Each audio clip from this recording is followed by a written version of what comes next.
Hey, what's going on, family? Thank you for checking out this podcast snippet. If you like what you hear in this snippet, you can tune in to the full podcast episode by clicking the links below in the description. Thank you, and until the next time we hop on the podcast together, shalom. And I want to take it from Numbers chapter 13, starting at the 27th verse, and it reads as follows. And they told him and said, we came unto the land whither thou sent us, and surely it floweth with milk and honey, and this is the fruit of it. So basically they said, listen, we went and spied out the land, and just like you said, God, just like you promised, it is exactly what you said it would be. It is flowing with milk and honey, and this is the fruit of it. So they not only saw the land and experienced what the land was about, but they had brought back fruit from it. So they basically had the proof in their hands. And how many know we have lived long enough to have the proof that God is a keeper of his word? But look at what they say in verse 28. Nevertheless, oh, here it is. This is where they switched up. They went from proof and to seeing and believing and knowing to nevertheless. Nevertheless means however, but the people be strong that dwell in the land, and the cities are walled and very great. And moreover, we saw the children of Anak there. The Amalekites dwell in the land of the south, and the Hittites and the Jebusites and the Amorites dwell in the mountains, and the Canaanites dwell by the sea and by the coast of Jordan.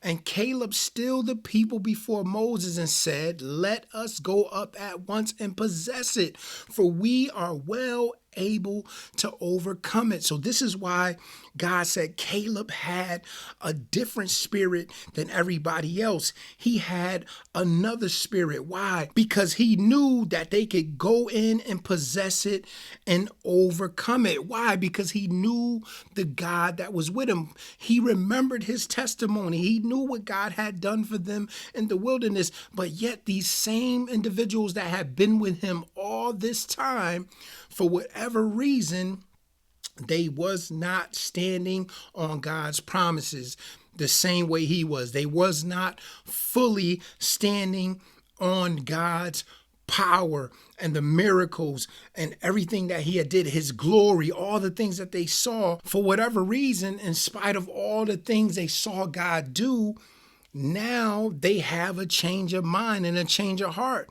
For whatever reason, they have allowed themselves to believe that God is no longer able. Verse 31 says, but the men that went up with him said, here it is, we be not able to go up against the people, for they are stronger than we. And guess what? They are absolutely right. You're right. You cannot do it. And that's the word for somebody on today. You cannot do this by yourself. That's why we depend on God. 32, and they brought up an evil report of the land which they had searched unto the children of Israel, saying, the land through which we have gone to search it is a land that eateth up the inhabitants thereof, and all the people that we saw in it are men of great stature. And that is amazing to me, because what makes these men great in their mind? Why do they feel like these are such great men? And we do that as human beings.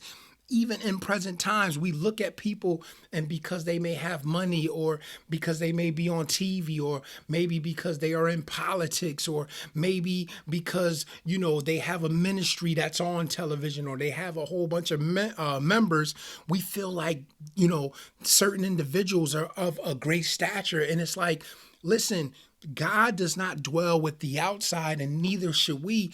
This is all about what is dwelling on the inside. But once again, they are going by what they see.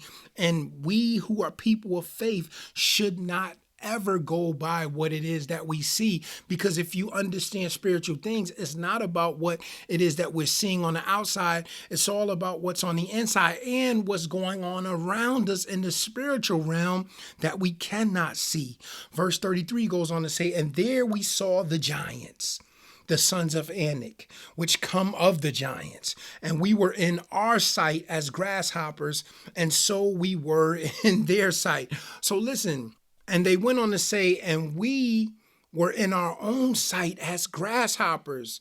So it's like, okay, I get it. You don't see yourself at this time as much of anything. You don't have the self-esteem that you should have. You are not very encouraged right now. You're a little down. That's fine.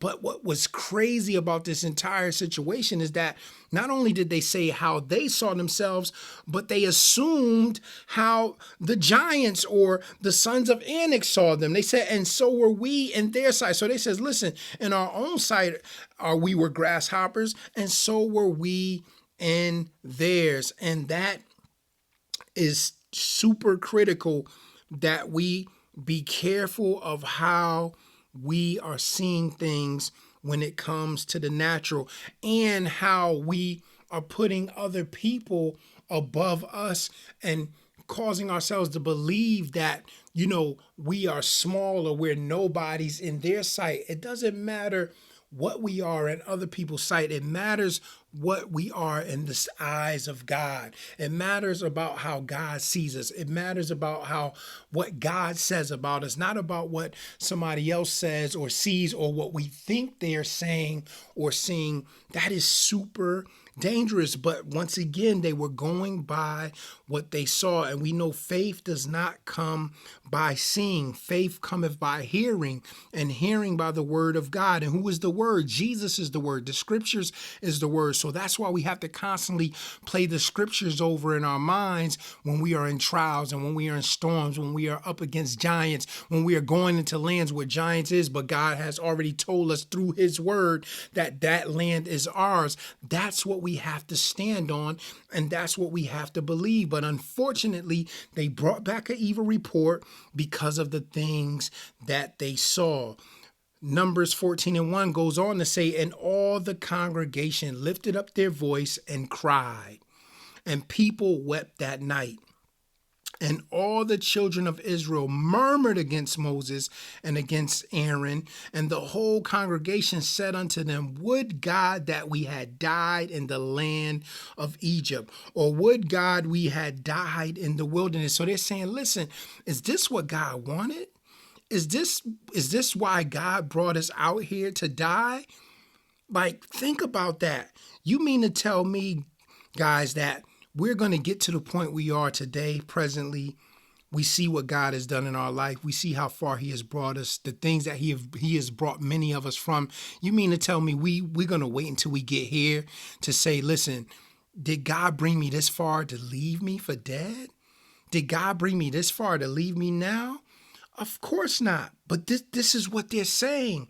Like, is this what God intended? We know that's not what God intended. God intended for them to possess the land of Canaan. He told them what was there. They went there and saw it. They got the proof. And yet, this is their testimony. In spite of what their previous testimony was, now this is what they're saying about God. And I'm telling you, the reason why this is important and is so relevant today, because there are many people, and I think I mentioned this in the last podcast, there are many people that even though God has done miraculous things in their lives, great things, brought them from sickness, brought them out of drugs, brought them out of sexual sins, brought them back from the dead, all types of things. We see people in this present time, because of the climate of life, because of the climate of this world, saying things like this, like, did God really bring me this far to leave me? And the answer is absolutely not. But verse 3